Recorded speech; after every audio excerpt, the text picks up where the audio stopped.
इस वक्त रात के 11:30 हो रहे थे। अब बारिश काफ़ी कम हो गई थी, शायद अब बारिश रुकने वाली थी और मैं अपने रूम में लेटा हुआ था और सोने की कोशिश कर रहा था और बुल्ली अपने रूम में कंप्यूटर चला रहा था और वो मेक जोक हॉरर की वीडियोस देख रहा था क्योंकि उसे हॉरर वीडियोस देखना ज़्यादा पसंद है। और तभी बेल बजने की आवाज़ आई और तभी बुल्ली बोला, कुल्ली देखो यार, इतनी रात में कौन आया है। और मैं उठकर चला गया, लेकिन वहाँ तो कोई नहीं था। हाँ, ज़मीन पर कुछ पैरों के निशान बने हुए थे और वहाँ एक डॉल रखी हुई थी।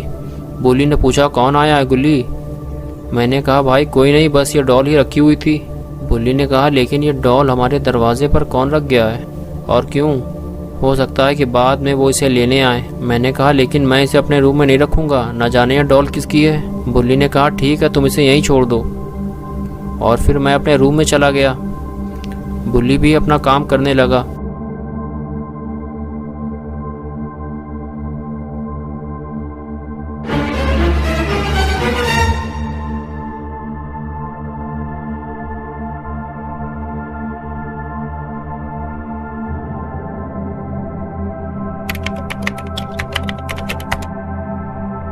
और तभी मैंने देखा कि वो डॉल मेरे बेड के पास खड़ी हुई है।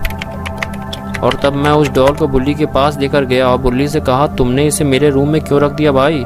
मैंने तुमसे कहा था कि मैं इसे अपने रूम में नहीं रखूँगा। तभी बुल्ली बोला, मैंने इसे नहीं रखा भाई, मैंने तुमसे कहा था कि इसे यहीं रख दो, शायद तुम ही इसे ले गए होगे। मैंने कहा कि मैं इसे क्यों ले जाऊँगा, मैंने तो पहले ही मना कर दिया था कि मैं इसे अपने रूम में नहीं रखूँगा, लेकिन अब इसे मेरे पास लेकर मत आना। ये कहकर मैं अपने रूम में चला गया और वो डॉल बुल्ली के बेड पर मैंने छोड़ दी थी। और मैं ये सोच रहा था कि ये डॉल आखिर है किसकी और कोई इसे क्यों छोड़ गया है। लेकिन बाहर जो मैंने पैरों के निशान देखे थे वो तो मुझे इसी डॉल के लग रहे थे, जैसे कि ये खुद ही चल कर आई हो। लेकिन ये कैसे हो सकता है? मैं बिना कुछ ज़्यादा ही सोचने लगता हूँ। और फिर जब मैंने करवट बदली तो वो डॉल मेरे बेड पर ही लेटी हुई थी। मैं देखकर काफ़ी डर गया और तभी बुल्ली की आवाज़ आई, गुल्ली वो डॉल यहाँ नहीं है, क्या तुम उसे अपने साथ ले गए हो? मैंने कहा, ये है वो डॉल जिसे तुम जानबूझकर मुझे डराने के लिए मेरे बेड पर रखाए थे। बुल्ली ने कहा, भाई मैं तो यहाँ से हिला भी नहीं हूँ, मैं तो कंप्यूटर पर ही काम कर रहा हूँ और मैं तुम्हें क्यों डराऊँगा।